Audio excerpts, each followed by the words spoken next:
মুফাক্কির সাহেবকে অ্যারেস্ট করে ফেলেছে, দিয়ে দিয়েছে। বুঝবো না বুঝলে বুঝিয়ে ফেলবো। হ্যাঁ এই বাবা আল্লাহু আকবার। উনি কিন্তু ন্যায়ের পক্ষে লড়ছিলেন। মানুষ যারা ডিভোটার হয়ে যাচ্ছে, তাদের বৈধ ভোটারকে কেটে দিচ্ছে, তিনি সেটাই বলেছেন যে বৈধ ভোটারদেরকে কেন বাদ দেওয়া হবে। তাকে প্রশাসন বুঝেছে, তারা জানে তারা কি খবর, কি পরিস্থিতি, তাকে অ্যারেস্ট করে নিয়ে মুসলমানদেরকে শেষ করা যাবে। আজকে আমাদেরকে যতই কায়দা কৌশল করে শায়েত থেকে বাদ করে ডিভোটার, ডিলেট ইত্যাদি ইত্যাদি করো, এদেশে আমরা আছি, কথা বলে থাকবো ইনশাআল্লাহ। থাকবো কিনা? এই দেশটা কারো বাপের দেশ নয় বাবা।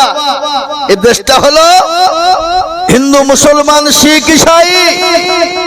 এ দেশের জন্য রক্ত দিয়েছে মুসলমানরা। সর্বপ্রথম ইংরেজের বিরুদ্ধে লড়াই করেছিল কারা? মুসলমানেরা। এই বাংলা থেকে লড়াই শুরু হয়েছিল। ইংরেজকে দেশ থেকে তাড়িয়েছিলাম এই বাংলা থেকে। তো আজকে যারা আমাদেরকে এসআইআরের নাম থেকে ডিলিট করে বের করে দেশ থেকে তাড়ানোর চক্রান্ত সিদ্ধান্ত নিচ্ছে, ইনশাআল্লাহ আগামীতে ইংরেজের মতন আমরাও ওদেরকে দেশ থেকে তাড়ানোর চিন্তা ভাবনা করব। বলুন ইনশাআল্লাহ, যারা বলুন ইনশাআল্লাহ। হ্যাঁ আজকে বলি বাপ, ওরা বলতে পারছে না। ওই ভোট কমিশনার কি নাম জানিস? হ্যাঁ ও বলতে পারছে না যে মুসলমানের ভোট নাই, সব বাদ যা। এটা বলার সাহস হচ্ছে না বাবা। ও ছলে বলে কায়দা কৌশল করে বাদ দেওয়ার একটা চিন্তা ভাবনা। কি গো ঠিক না বেটি? প্রথমে কি বলেছিল যে 2002 সালের লিস্টে নাম থাকলে বাপের ছেলেদের কোনো ডকুমেন্টস লাগবে না, বলেছে না? বলেনি? বলেছিল। তারপরে এসআইআর করতে গিয়ে দেখা গেল কেচে খুঁড়তে গিয়ে কেউটে বেরিয়ে গেল। একই হলো। যারা বলছিল রোহিঙ্গা ঢুকে পড়েছে, বাংলাদেশি 1.5 কোটি, রোহিঙ্গা 1.5 কোটি, কিন্তু বাবজি এসআইআর করতে গিয়ে দেখছে মুসলমানরা 2 ভাগ আর ওরা হলো 98 ভাগ।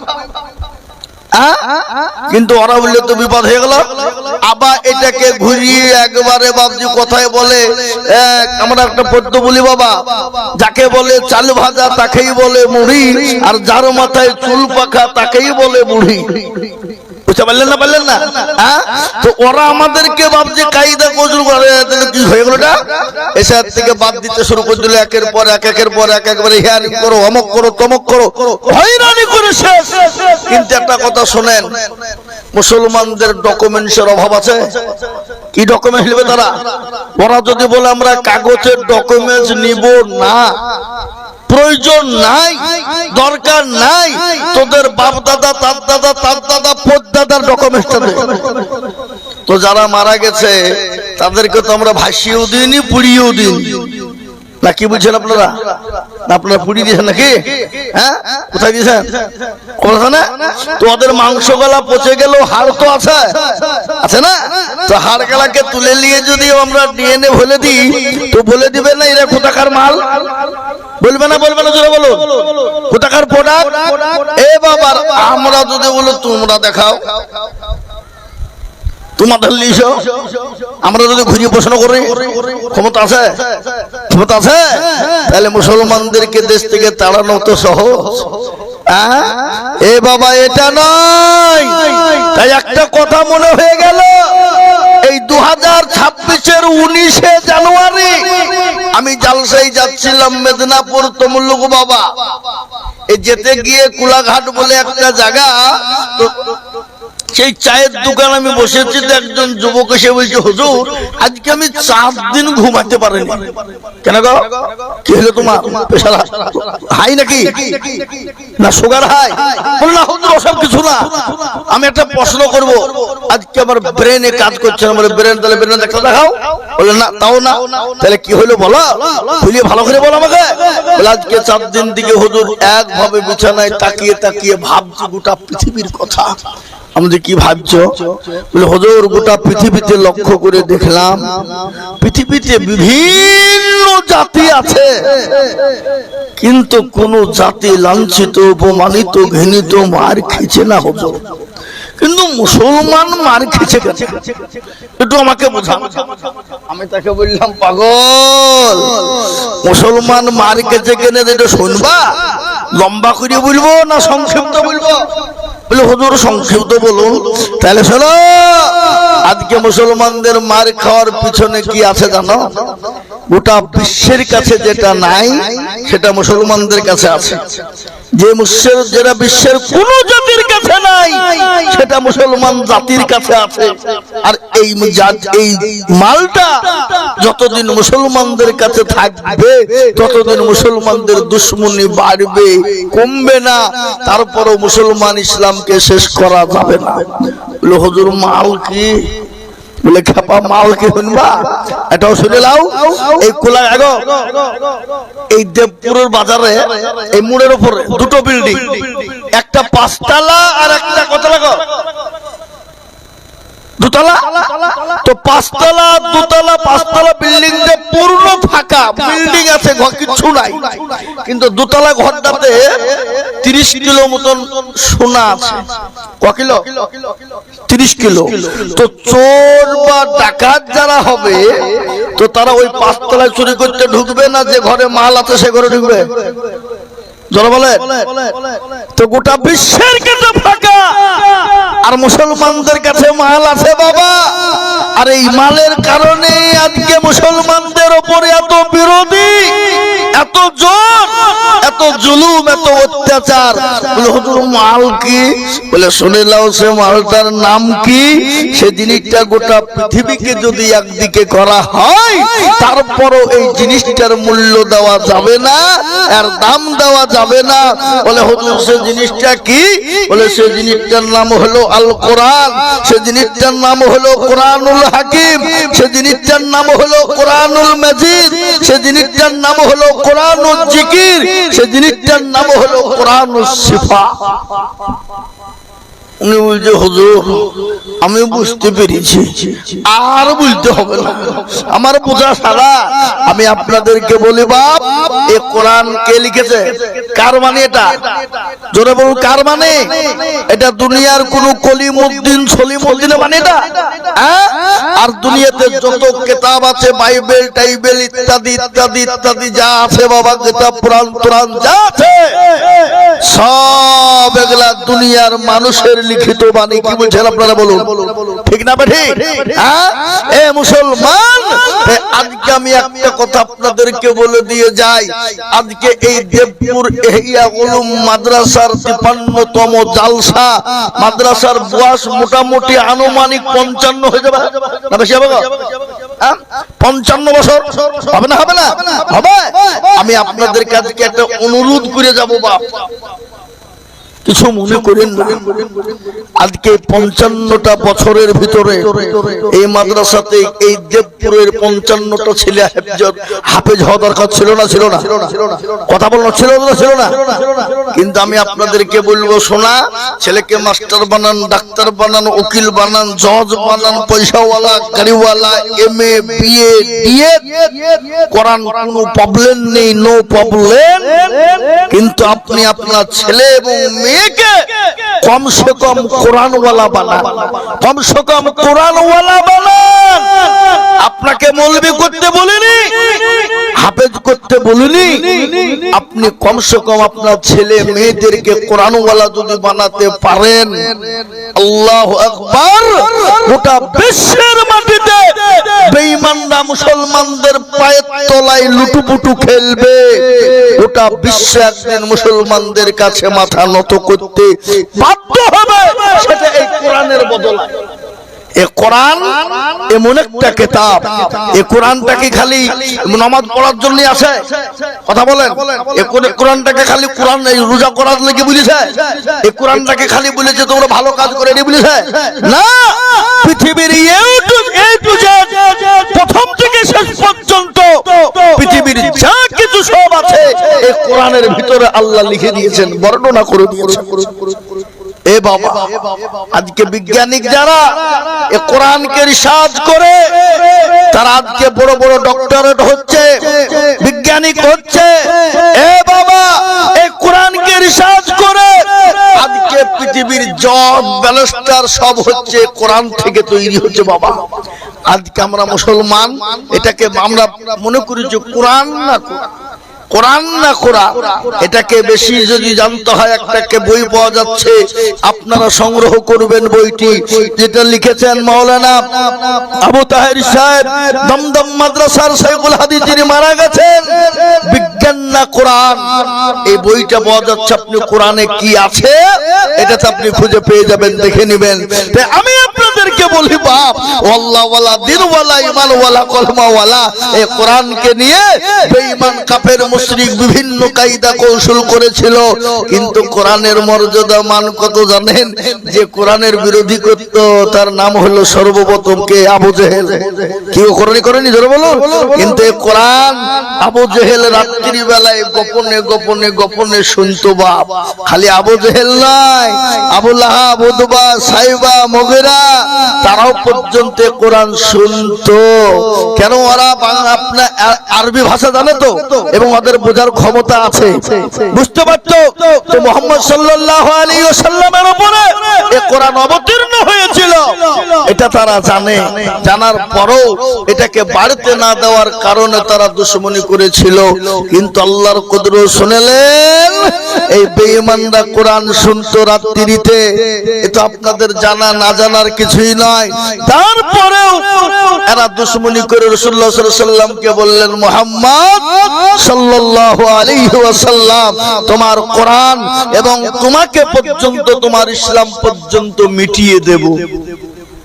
আল্লাহ রাসূল দয়ার নবী, মায়ার নবী, রহমতের নবী আল্লাহর কাছে হাত দুখান উঁচু করে দিয়ে বললেন, পরওয়ারদিগারে আলম, ও আল্লাহ, তুমি যদি চাও তোমার দিন বেঁচে থাকবে, কোরআন বেঁচে থাকবে, ইসলাম বেঁচে থাকবে।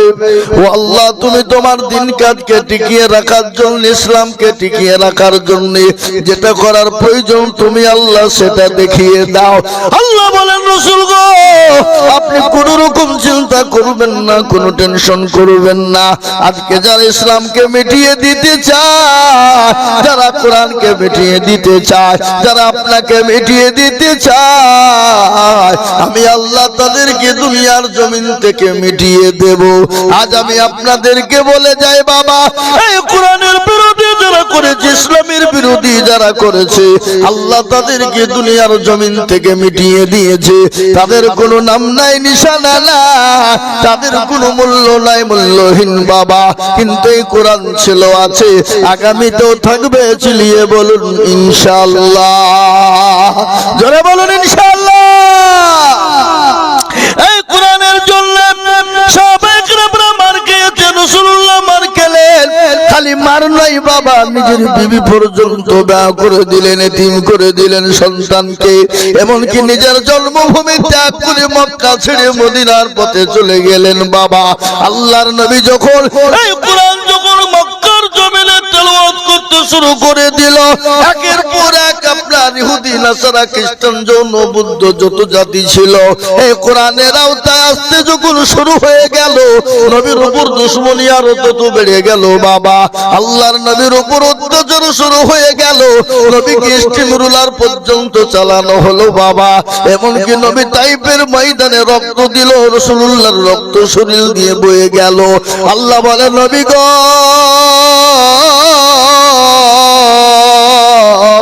আপনাকে মক্কা জমিনে থাকতে হবে না। ওগো রাসূলুল্লাহ, আপনি এই মুহূর্তে মক্কা ছেড়ে মদিনার পথে চলে যান। বিশ্ব নবী মক্কা ছেড়ে মদিনার পথে চলে যায়। গজল আছে না? আজ নবী গো আমার বানায়া বাজার, হিজরত করে চলেন মদিনায়। আজ নবী গো আমার গড়ায়া বাজার, শুয়ে আছে সোনার মদিনা। আব্দুল্লাহর পৃষ্ঠ হতে মায়া মিনার শিখে মেতে, জন্ম নিলেন নবী মক্কাতে। আজ নবী গো আমার ঘরায়া বাজার শুয়ে আছে সোনার মদিনায় আজ নবী গো আমার বানায়া বাজার শুয়ে আছে সোনার মদিনায় নবী বলে হযরত আলী আছে বিছানা খালি নবী বলে হযরত আলী আছে বিছানা খালি আমার বিছানায় শুয়ে যাও আজ নবী গো আমার ঘরায়া বাজার শুয়ে আছে সোনার মদিনায় আজ নবী গো আমার বানায়া বাজার হিজরত করে চলেন মদিনায় এ নবীর নামে দরুদ পড়িলে এ নবীর নামে দরুদ পড়িলে হাবিয়া তু যখন নিভে যায় আজ নবী গো আমার ঘরায়া বাজার শুয়ে আছে সোনার মদিনায় আজ নবী গো আমার বানায়া বাজার শুয়ে আছে সোনার মদিনায় এ মুসলমান দরদি বিশ্ব নবী মক্কা ছেড়ে মদিনার পথে যখন চলে যাবে কাফের বেঈমানেরা আমার নবীকে যেতে দেবে না ঘিরে নিয়ে দাঁড়িয়ে আছে রাসূলুল্লাহ আল্লাহর কাছে সিজদায় পড়ে গিয়ে বলেন আল্লাহ ও মাবুদ তুমি বললে মক্কা ছেড়ে মদিনার পথে যেতে হবে কিন্তু কাফের বেঈমানরা তোমাকে ঘেরাও করে নিয়েছে গো আল্লাহ আমি কি করে মক্কা ছেড়ে মদিনায় যাব আল্লাহ আল্লাহ বলেন নবী আপনি কোনো টেনশন করবেন না আমি আপনাকে বলে দিই আপনি এক মুঠো বালি তরুণ বালি বুঝেন না বালি তুলে তাসবিহ পড়ে কাফেরদের মাথাতে ছিটিয়ে দিবে আর তাদের চোখ দুটো বন্ধ হয়ে যায় আর তাদের হাতের পাঁজর দিয়ে আপনি চলে যাবেন গো নবী কিন্তু রাসূল আপনি বালিটা নিক্ষেপ করে দিবেন আর আমি আল্লাহ কাফেরদের চোখ দুটো বন্ধ করে দেব আল্লাহ কোরআনে বললেন আল্লাহ নিজেই বললেন ওমা রামাইতা ইয রামাইতা ওয়ালাকিন্নাল্লাহ রামা নবী গো আপনি বালিটা নিক্ষেপ করার মালিক আপনি আর আমি আল্লাহ কাফেরদের চোখ দুটো বন্ধ করে দেওয়ার মালিক আমি ওগো নবী আপনি কোনো টেনশন করবেন না আপনি চলে যান প্যারা নবী দয়া নবী মায়ার নবী এক মুঠো বালি তুলে কাফেরদের মাথায় ছিটিয়ে দিল চোখগুলো যখন বন্ধ হয়ে গেল আল্লাহর নবী আবু বকরের কাছে গিয়ে বললেন আবু বকর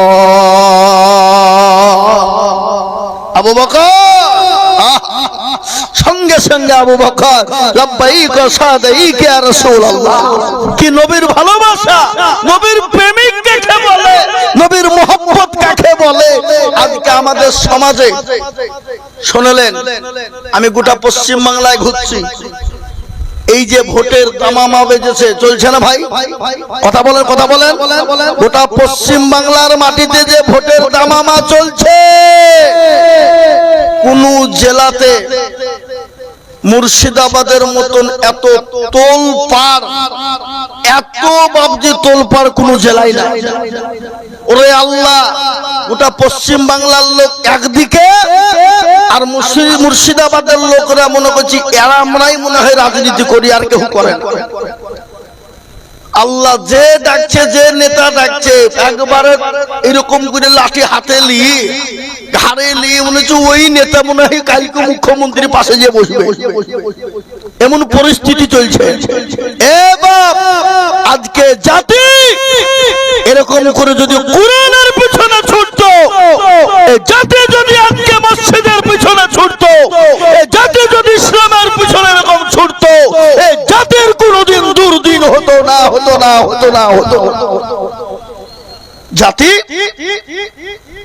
অন্য জনার পিছনে ছুটবে কিন্তু ইসলামের পিছনে ছুটবে কোরআনের পিছনে ছুটবে না আজকে এই কারণে মুসলমানদের পরিস্থিতি পরিকাঠামো খারাপ এ মুসলমান আজকে বলুন তো আমাদের সমাজ মসজিদে আযান হয়, আসসালা কি বলে, হাইয়া আলাস সালাহ, এসো ভালো কাজের জন্য, হাইয়া আলাল ফালাহ, এসো কল্যাণের জন্য।